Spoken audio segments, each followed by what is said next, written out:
cannot be sat here in this position if you haven't broken yourself. You have to go through mental trauma. Going to see that big client who pulls out on you and goes somewhere else. There was no inheritance in my family. I spent stupidly. Mum, can I borrow £2 this month? You can't. I lived in my overdraft. I lived on 2 credit cards. To the day right now is just under 100 million. From the day I started in 2013 to the day right now, the money I've got through in Holwood Adams alone is just under 100 million. And that's from, oh yeah, by the way, yes, my dad died. Did I have inheritance? No. My dad lost his job when he was a bank manager, and then he was a consultant for years. And he just about got his dignity back after he lost his job. That's why he had a heart attack. There was no inheritance in my family. We had a house, which my mum owns now. When it came to anything I owned from my father, there was no cash, there's no inheritance. I'll tell you what there was though. There was a naive law student who had credit cards, 2 credit cards. I had a Barclays card and NatWest card. And I spent stupidly. I bought stupid stuff from fish tanks, holidays in Malaga, holidays in Marbella, as well as law school debt. And I learned the hard way, because when I left university, I was minus 3,500 in my Royal Bank of Scotland overdraft. I lived in my overdraft. I lived on 2 credit cards. My salary covered my overdraft only partially, because my salary wasn't obviously 3,500, and I absolutely fucking hated debt. So in the morning, I would wake up and I'd have, back then, you know, I wasn't using phone banking. I had my bank statements. When I was brushing my teeth, I had my overdraft to my left, and on the right, I'd have interest reminders on my credit card, knowing that my credit rating was just going to go to shit.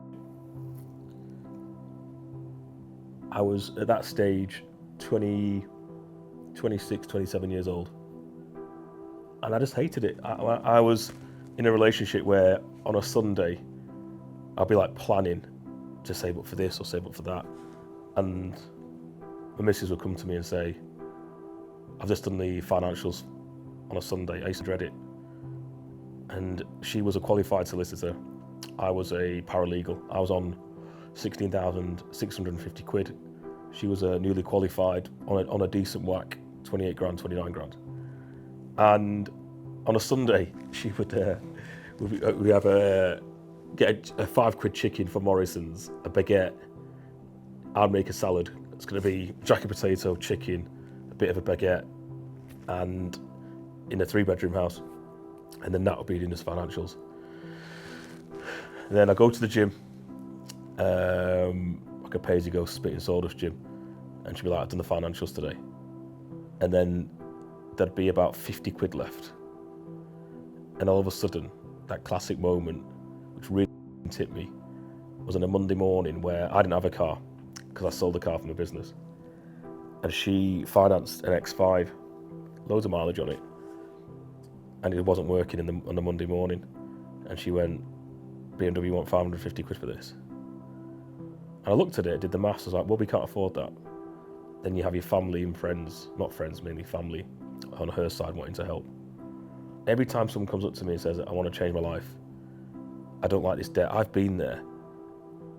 I've seen it. I'm brutal, I'm horrible with people.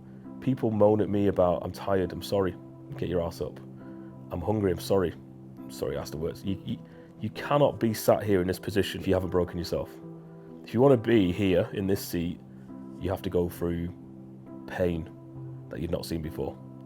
You have to go through mental trauma. Not because of someone dying, I'm talking mental trauma from business, where pressure from debts, pressure from not knowing what's going to come around the corner, going to see that big client who pulls out on you and goes somewhere else. You have to be all or nothing. You can't be, Mum, can I borrow £2 this month? You can't be you cannot, it doesn't work that way. There's a line, jump off the cliff without a parachute, find a way of a soft landing, or sit on the other side of the cliff with your parachute on, and stare over the cliff for the rest of your life.